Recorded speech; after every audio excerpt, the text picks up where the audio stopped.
طالبان وايي پنجشیر تخار او نورو سیمو کې هیڅ نظامي پیښه نه ده شوې. د طالبانو د حکومت ویان ذبیح الله مجاهد پر خپل ټویټر لیکلي چې پنجشیر تخار او نورو سیمو کې هیڅ کومه نظامي پیښه نه ده شوې. په دې اړه چې ځینې باغي کړۍ په خپله رسنیو کې کومې ادعاوې کوي حقیقت نه لري.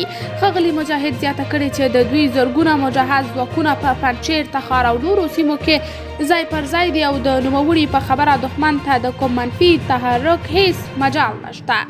د یادونې ده چې د احمد مسعود په مشرۍ د ملي مقاومت جبهې په نامه ډلې ادعا کړې وه چې د دوی کسانو د تخار ولایت ورسج ولسوالۍ کې یو شمېر کلي له طالبانو نیولي او په دې جګړه کې یې طالبانو ته مرګ ژوبله هم اړولې ده. د پسرلي په راتګ سره په افغانستان کې د طالبانو د حکومت ضد ډلو د فعالیتونو په اړه ادعاوې هم ډېرې شوي دي.